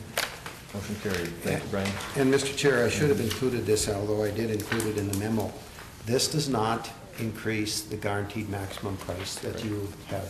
So I can't say that it hasn't increased the cost, it certainly has, but this is within the planned additions, let's say. So that is not to be changed. And that's part of the cooperation that Construction Engineers has worked out with us in some of these. This is an owner request. Well, it's what, right now, where it's coming out of, it's coming out of the owner contingency.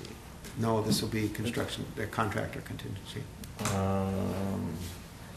I talked to him afterward. Okay, you talked, so Yeah. it's changed after, Yeah. okay. Because right now, as it was presented Yeah, at yesterday's because if it's meeting- out of owner contingency, then we're gonna have to change the guaranteed maximum price. Right. So this was out of the contractor's contingency. Yeah.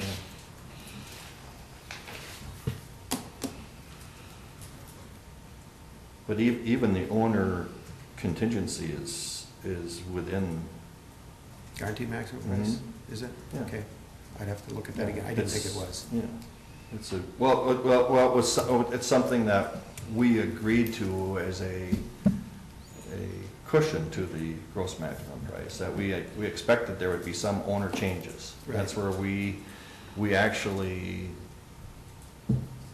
put in that $250,000, or $300,000 for that purpose. Right, right. Was for these type of things. But if it This comes is out of, coming out of the if it comes out of the contract, that's great, because it's, all right, very good. Okay, thank you, Mr. Okay, Chairman. thank you. Committee reports. Commissioner Haney, would you like to start today?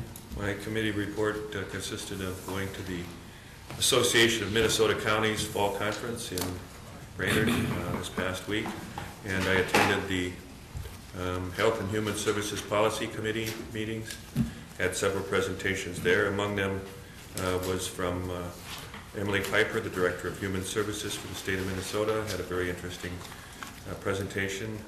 And another one was by the Director of the Hennepin County Social Services Director, in which she told us that their child protection and out-of-home placement in Hennepin County costs $100 million per year. And she gave us a lot of data about that. And of course, the opioids come into it and all these other things that we're all very familiar with. And we've had a lot of presentations about that. But there was some positive aspect to it. She referenced a result of a program in the state of New Jersey that cut costs by 60% in this category. And she said that we can access that through her department and get information about that study. So that was interesting. You might want to forward that to Rhonda, Yeah, so we could talk about it at our... right. And we just, we were all there for the presentation by the state demographer, Susan Brower, and we've heard her several times. I guess, and then there was a large presentation about workforce and immigration needs in the state of Minnesota and how short we are on employees. And I guess the message that I got is to tell the young people, go forth and multiply.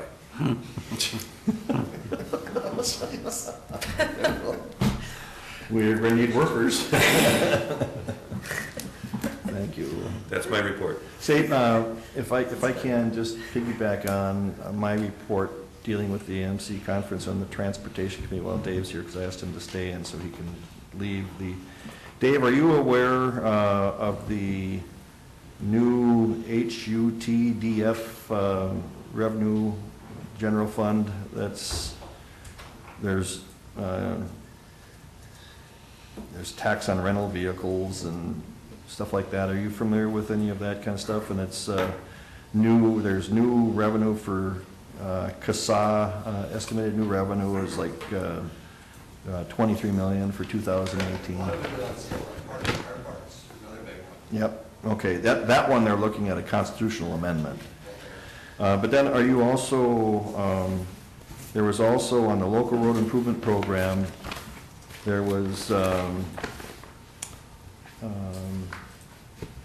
$25.3 million for statewide project solicitation. Are you familiar with that?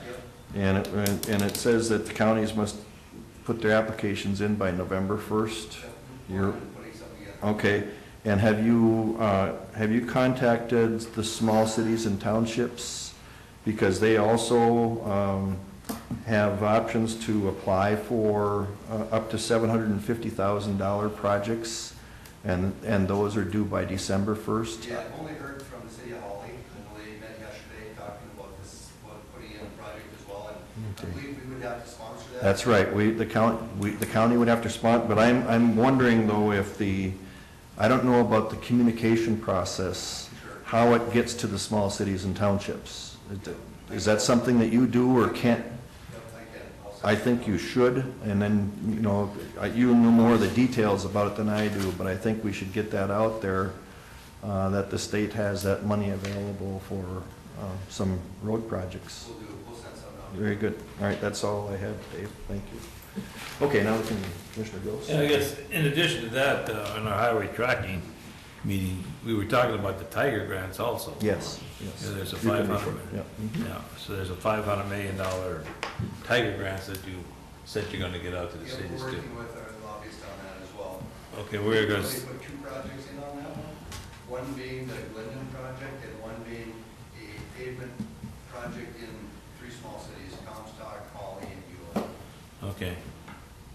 Okay, that was one of the things at the highway tracking committee, we were talking about the closing the highway shop at Hawley. I mean, that sale should be finalized. October 3rd, I think it's going to be. Yeah, October 3rd, 3rd, okay. Saving pedestrian crosswalk, the stuff is in, it's in the shop, and plan on putting it in this fall yet. The Linden project,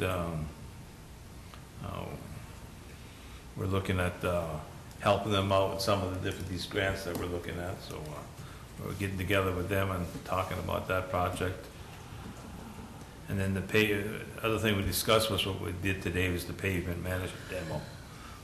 Okay. Okay, then from there, last week I also went to the Wild Rise Watershed Board. At our meeting the week before, we had discussed inviting them more to our meetings, and if you can, put Kevin Rood and I know Dwayne Erickson are interested in attending our meetings, so Buffer meeting. whoever sends out that list, I think it's Colleen, Lynn. I usually work with Colleen, so let's Okay. make sure we add those 2 people. All right, and then I also have the official resignation of Sharon Askeson. She's resigning from the board because of some health reasons. She's got to move to Fargo, and so she'll be resigning at the Wild Rise Watershed Board. And I also attended the AMC. And our first meeting was Wednesday night, the MRC, where, boy, there was a lot of discussion of the dues structures. We're looking at increasing that 800. We're not looking at, they increased the dues for our county, $800 or more a year. There's a tier going there, but with our population, it's going to cost us $800 a year more. I don't know if that was in the budget or not, but you can add, that's going to be added on. Another thing they gave there was a presentation there on, they were talking too about healthcare costs that we've been talking about, not the mental health costs where if someone is assigned to go to Anoka, I think it is, where it costs $1,300 a day to house someone. I mean, yeah, we're not the only county that's involved in that there. it's, quite a few counties getting involved with that. Then we had a presentation on broadband, you know, they were talking about fiber wireless going into effect, you know, and how we can work together, you know, they were talking about trading services, like some of these places, and then they need a place to put their antenna, like if a small town needed some services, you know, okay, you can put your antenna on our water tower, you give us free services for wire, for broadband, you know, so, some of those things were brought up, talked about, big discussion on, dark stores, like Menards and stuff like that. They just feel there's gonna be a lot more we're gonna hear about, you know, because, they're talking about the state sets the assessed value of pipelines, of railroads, you know, and they're looking at, okay, now if your assessment is, they go to court and your assessment is wrong, who gets to pay for that, the state or the county? I mean, they're just looking at this Enbridge pipeline that's going through. If they win their case, like Clearwater County, it's gonna take more than their budget is for 1 year to pay back the taxes that the state says they could collect. So if that Enbridge goes, court case goes through, I mean, Clearwater County for 1 year, is their whole budget is gonna be just to pay for the back taxes, so. And they're just wondering, I mean, if the state sets the taxes, who's gonna pay for it? I mean, does the state pay for that then? So who has to do that? But they're looking at with the Menards decision and stuff like that, they're just looking at a lot of more dark stores coming in and saying, hey, me too, you know, it's just looking at a lot more cases.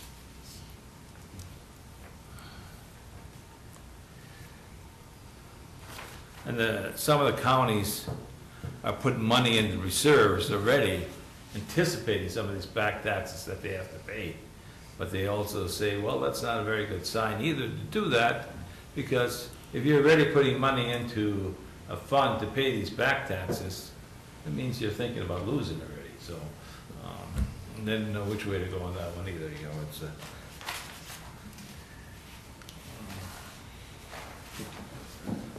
another case. Well, what's the workforce there too? You know, the increased technology really cuts down on workforces. You know, I mean, but in some of the places like nursing homes and stuff like that, you can't use increased technology. You can't use a robotic in a nursing home. You know, you need bodies. You need people to fill those jobs. And some of those places, technology is not going to help us out that much. I was talking about the healthcare being too expensive for the self-employed, for farmers and stuff like that. They're also looking at government-owned land. You know, land. Some of these people are buying this land for hunting. It's never been used for hunting. So they're also looking at the pill payments. Pill payments may not be funded in the future anymore. So I know we were looking at pill payments. Boy, that's a good idea. Pill payments are paying more taxes than the regular taxes are. You know, I think if pill payments disappear, you'd have every county in the state suing. well, it may be really, true, but they are. There's a, It's not a, those pill payments is not a guarantee, you know, and it's just one of the ones that they're looking at. Nor is any revenue we get from the state of Minnesota. Okay. Voting equipment, there's a $7 million grant for voting equipment. You have to apply for that to see what you want to do. It's for tabulators and for e-poll books, so you can, we'll have to, I'm sure Lori's aware of that, but, you know, that's another thing that we're gonna have to get together on. Talked about census, you know, that the counties have to get on board in census, and I noticed that when they put the graph up there, as far as all the counties that have reported back, that Clay County has already been reported back saying they're gonna participate in there, and, You're one of 7 counties, I think. yeah, I think we're one of, there's very, not too many counties that have already been set up on that, yes. That was good to see our county up there all dotted in, you know, so we're, other than that, I mean, I just thought it was one of the better conferences that I've gone to in a long time. You know, they gave a lot of good information out there, and I was glad I went there. So Guess I could talk another half hour on this, but those are the things I had. Thank you. Commissioner Wayland? I also attended the fall conference for AMC, and I think both Commissioner Haney and Gross reported on most things there. The Minnesota Rural Counties meeting, the only thing I'd add with the dues increase, I brought that up a month or two ago, and it's an $800 increase for us, but there's only been, in the last 20 years, there's only been one other $100 increase, so, you know, if you average it out, it's about $40-some a year is what the increase would be for us, so. And then in the future, to avoid these kind of problems, they're going to use the AMC formula that they apply to counties based on population and some other things for percentages for increases annually, so.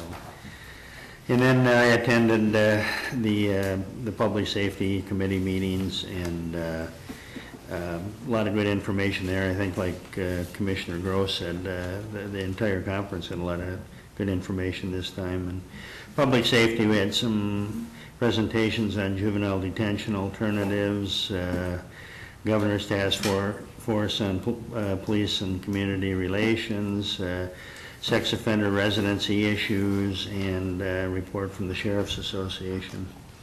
That was it for me. Commissioner Nicole? Thank you. Last week I attended the Cass Clay Food Partners. It was a rebrand of the Cass Clay Food Commission. Good news is that the grant was secured to continue the work of the commission, so they're going to continue to focus on food systems issues within the area. Cass County is in the process of updating their comprehensive plan, and they're specifically identifying food systems issues in that plan. We also did go ahead, and because the city of Horace is now a voting member on MetroCog, did have a conversation about adding them to be on that committee, and had presentations from the Heart and Soul Community Cafe and Josie's Cafe.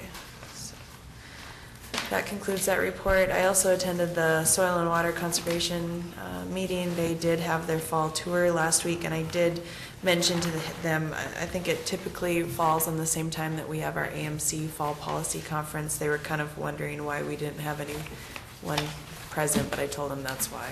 So there was an issue, I believe Commissioner Haney reported on last month, with Horizon Shores and Offutt needing to have, they had a WACA violation, so they were able to buy some wetland credits that they were going to trade in Grant counties, that they're good to go in Horizon Shores. There were several cost share contracts that were approved in regards to buffer planting and implementation, so I'm excited to see that. The SWCD did find out that they are having a 49% increase in their healthcare premiums. So they are going to kind of see, kind of like we are, what is the policy that's problematic, and if they can get a better update anywhere else. We talked about district capacity dollars, and because Clay County will be the fiscal host of the buffer dollars, if that could be used as new dollars for the district capacity. So we will set up a meeting coming up forward on that. We had a update from NRCS, and they did have a retirement, I think, in Becker County, so Sharon Lean, our district conservationist, will be filling in as their DC for the next few months. So other than that, that concludes my reports. All right, thank you. My reports last week started with the Highway Tracking Committee meeting. It's been talked about regarding the Tiger Grant. We did get an update.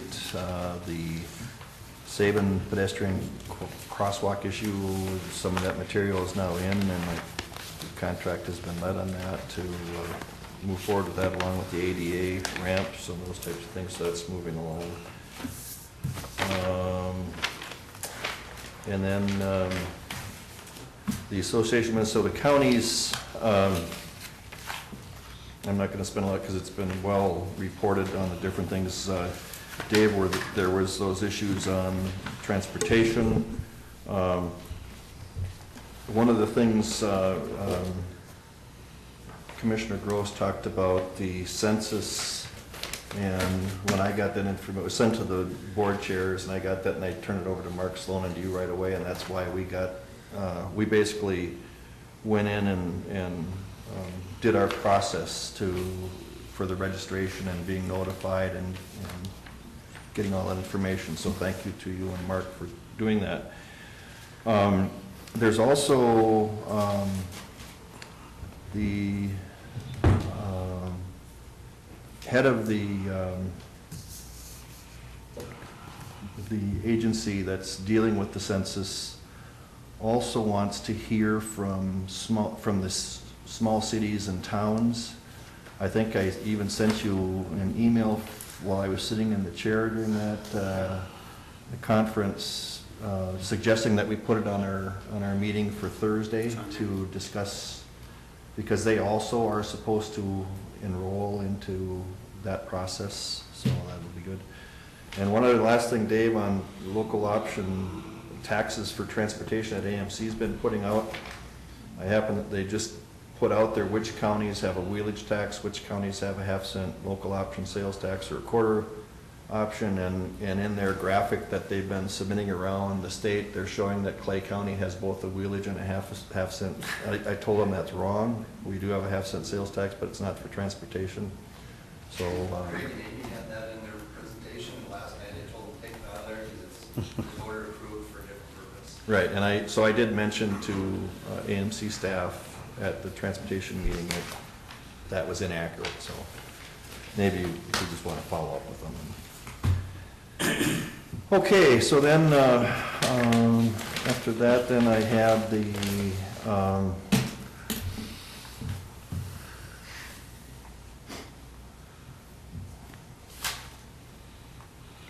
yesterday morning, we did meet with Waste Management regarding some potential projects that could be going on in solid waste. So it was just a subcommittee meeting that dealt with some possible proposals there that will be coming up down the road. And then yesterday afternoon, we did have a jail construction meeting. Forgot about that. Commissioner Whalen also was present at that. And by and large, everything is going well.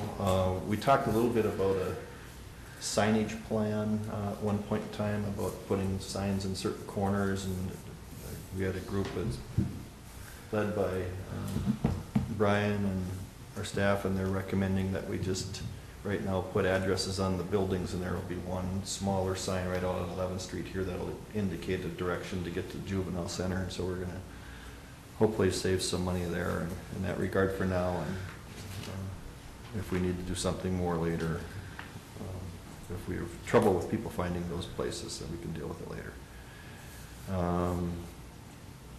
I do want to publicly comment that a person that we worked with for a long time in solid waste, Mike Hannon from, he was the director of Prairie Lake Solid Waste, passed away last Friday, and our condolences go out to his family. And that the funeral for him is Thursday afternoon in Fergus Falls. And Mike was instrumental in always working on regional solutions to solid waste, as opposed to having each county try to tackle it on their own. And I thank him for that service that he provided for all of us. That's all that I have. Brian. Well, thank you, Mr. Chair. As I did not attend the board meeting last week, I just will skim over a couple meetings that I attended. The insurance committee was prior to last week, and I'm sure that was discussed extensively. We did have a construction meeting that afternoon, and we'll talk more about construction meetings here afterwards. Had some juvenile meetings that I've attended with Steve. Joint Powers Committee, that was last Thursday. Yeah, we attended that, I think, the three of us. Truth, yeah. And that's mostly talking about well, that was a week ago too, wasn't it? So you've already reported on that. I'll move on from that. attended the Juvenile Detention Advisory Committee and Management Team meeting a week ago last Thursday. We did have the Capital Grounds or Space Needs Committee that the two commissioners, I'm sure, reported on that last week as well. Spent some time on the phone and with Mike Ringel and Darren, and I understand you guys did a very closed session last week, and we talked a little more this week about that with some strategies moving forward. We held a jail budgeting meeting. I believe Commissioner Campbell sat in on that as well, just to kind of tighten down things there and see what we could, what were one-time costs and things. And we've had now a couple meetings, or at least a detailed meeting on the sign meeting, and I was going to talk a little bit about that. And we did go out and get some proposals, on signage, and boy, if you want to go with a nice sign out front, and like Indigo Signs has it, and so many different places, they're very, very costly. And we kind of just felt that we were thinking it too hard. We were trying to lead people in rather than saying, hey, we have an addressing system that works for every other building. Let's put the addresses on the building. And the Juvenile Center is the exception. That's kind of tucked back in, so we're going to put a smaller sign out on 11th Street to help that. But the other two are quite visible, and that was our committee's recommendation yesterday to the committee. And of course, we certainly want to listen to you folks if you feel that it's being hard to find. No one seems to have problems finding that jail. It's full. No, they don't, do they? That's right. That's right. So anyway, I did have a contact from Michael Stein from the Barnesville paper. Again, he was going to do an update. I don't know if that's come out or not on the building project, but they're nice to see the local people want to stay interested in that. I had some personnel evaluations last Thursday morning. Had the Chamber Public Affairs and the Air Guard presented that morning in regards to what they're doing with their drone program and different things, and that was really, really interesting. So if you have an opportunity to see that presentation by the Colonel, it really shows what the community is contributing and what they're flying overseas, and on and on and on. Had a meeting with a citizen references solid waste building, and we're going to continue that meeting this morning with a couple of the commissioners that are represented. There's been a diversion meeting and an administrative advisory meeting and things in regards to, I understand you had some dialogue last week in regards to the decision, the court decision on it, and it's all still trying to be sorted out, and it's a new opportunity to engage in dialogue and move forward with something there with the DNR and the state of Minnesota, and we'll see where that goes. So Commissioner Campbell mentioned the solid waste to single sort meeting that we had yesterday morning for ideas, and I think there's going to be more discussion in the advisory committee about probably moving forward with some thoughts in regards to a single sort, which is our recycling program. Construction meeting yesterday, you've already dealt with the change order on that. With the construction meeting, I'll just hand this out, and you get these on occasion, but this is the schedule for the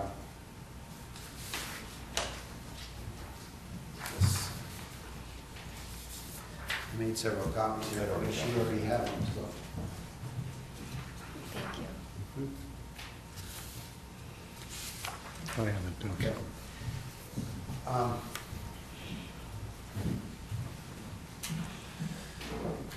And what those are is the schedules moving forward with both projects. And if you look at the top, one says Clay County Jail, Correctional Facility, and the other one says Clay County LEC. If you look at the jail one, I think it's really kind of an interesting point. If you go about halfway down the page, it's in green, and it says precast walls, beams, roof, area A. and there's some green blocks that are Xed in that end this week, and then you'll see crane tear down. I think a very, very important part in the construction project. In other words, they are going to be done at the end of the week with the precast over in the jail. That's huge. Yeah, and they're going to be tearing down that crane and moving on. So that's just something I wanted to highlight to you folks, because it's really a monumental milestone in the construction out there. They've put on some of the roofs over the garage and things. They've got all the windows. They're going to start in the end of the month. I think they're going to start with the inserts of the cells in there. So they're really making progress on a really a complicated building. So I think Brian, the jail cells are going to start the first week of October, and I think they've said that that's like a 3-week time frame. That'll be done. yeah, and that's unbelievable. They're going to bring them in, the different sections that they've left open, and they'll set them in with forklifts, and then they tie into the electrical and the plumbing and things. So it's a very, very, it appears to be a very good system. I guess we'll see how it all comes together. The parking lots, if you've noticed, the one in front of the courthouse been done for a while, the one in front of the Family Service Center is done, and the parking lot to the northwest here, there might be a couple trees left, but I think they only left some benches. Is the benches? Mm-hmm. There's 2 benches out there, I think, and that was completed last week on time. I think beautiful parking lots. They've really done a tremendous job, and my hats go off to Dave's crew and Key Contracting. And Mr. Chair, I think you and I have had a little dialogue on this, so I don't want to claim this. But you suggested that maybe the board, on behalf of the county, send a letter to Keys that thanking them for their timeliness and their dedication to this. Tom has really taken a personal interest in this and made sure, worked very hard with the highway department, as the highway department has. Dave's crew has supervised every move that they've made out there, and I think it's really made for a good project. So really, really happy with the timing, and it just fell together really nice. And the Rural Cities meeting is Thursday night from 5 to 7 down in Barnesville at the Watershed building, if you can make it. Appreciate that. So we'll try to get a good share of the department heads there, because there's a lot of things. This will be a very important day, that segment that you have. So one last thing of note on the project too, when you start talking about parking, the parking across the street from 9th Street has now been closed. That is being ripped up to make way for that holding pond. So that work, in case you get, asked questions by citizens or whatever, that's going on as we speak. So, yeah. So we did lose that parking lot now. We lost that little parking lot, yes. All right, thank you. Anything else that we have here for today? All right. No, not. We will be adjourned.